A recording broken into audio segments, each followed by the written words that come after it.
देवउठनी एकादशी एक बहुत ही शुभ, मांगलिक और पावन पर्व है। यह इस वर्ष दो तिथियों को मनाया जाएगा, 14 नवंबर 2021 और 15 नवंबर 2021, अर्थात 14 नवंबर रविवार के दिन और 15 नवंबर सोमवार के दिन, चंद्रवार के दिन। इसे देव उत्थान एकादशी, प्रबोधनी एकादशी या देव उठनी एकादशी कहा जाता है। यहाँ से चातुर्मास का भी समाप्त होता है।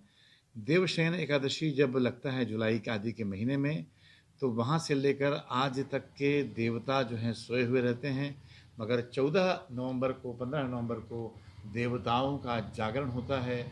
श्री हरि विष्णु शयन कक्ष से, अंतःपुर से जाग करके आज से सारे शुभ और मांगलिक कार्य सुसंपन्न होने जाते हैं।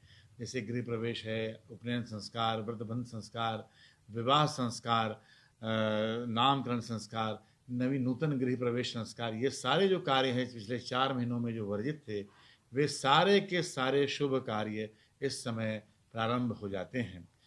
इस दिन जो होता है, यह जो पर्व है, इसमें माना गया है कि तुलसी का भी विवाह किया जाता है। इस दिन तुलसी माता का भगवान शालिग्राम के साथ विवाह भी हो जाता है। इसे तुलसी विवाह के रूप में भी जाना जाता है।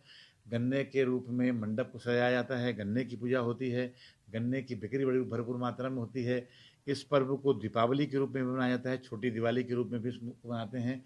इस दिन हम शाम के समय में दीपक जला करके पूरे घर को रोशन करते हैं और इस एकादशी के व्रत को करने का सबसे ज़्यादा लाभ मिलता है। यदि साल भर आपने कोई एकादशी का व्रत का पालन नहीं कर पाए हैं किसी कारणों से, तो इस एकादशी व्रत को पालन करने से आपकी सारी मंगल कामनाएं पूर्ण होती हैं। इस महापर्व के दिन ओम नमो भगवते वासुदेवाय, इस महामंत्र का पाठ जो है पूरी अनुकूलता के साथ करना चाहिए। पीले सफ़ेद वस्त्र धारण करके इस उपवास को, इस पर्व को करना ज़्यादा लाभकारी और पक्षकारी माना गया है। इस दिन जो होती है, श्री हरि भगवान विष्णु की पूजा की जाती है, माता लक्ष्मी की पूजा की जाती है और तुलसी की पूजा विशेष रूप से की जाती है। प्रातः काल में स्नान आदि से निवृत्त होकर के तुलसी को अर्घ्य देने का विधान है।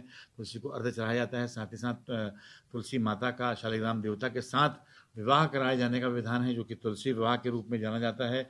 साथ ही साथ इस दिन पंढरपुर यात्रा भी प्रारंभ होती है और यह सभी रूपों में सर्व समाज के द्वारा स्वीकृत रूप से मनाया जाने वाला पर्व है।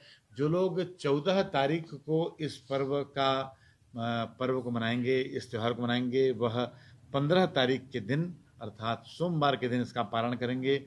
वह पारण का समय रहेगा 1:10 दोपहर से लेकर 3:19।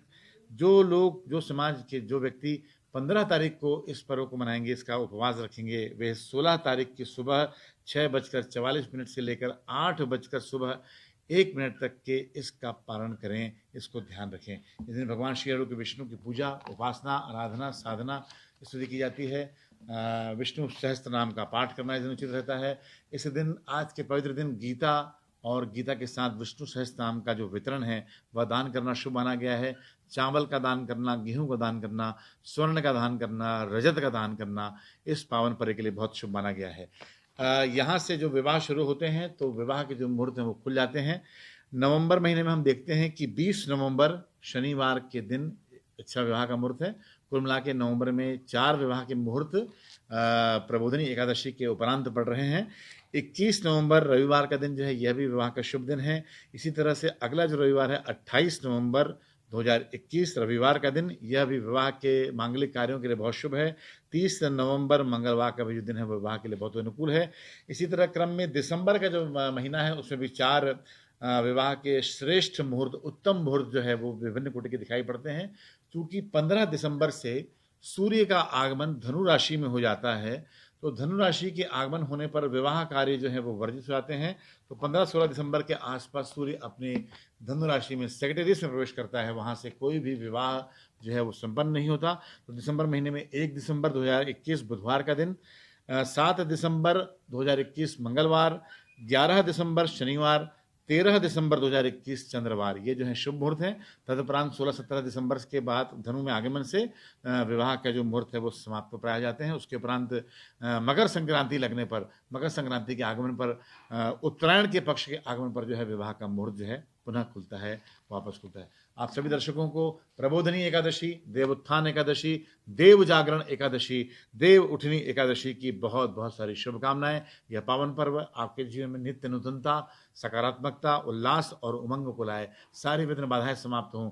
यह चतुर्मास जो है समाप्त होकर के नवीन मास की प्रारंभ होने का महान समय है। कार्तिक शुक्ल पक्ष की एकादशी आप सबको जीवन में वरदायिनी हो, सुखदायिनी हो, ऐश्वर्यदायिनी हो।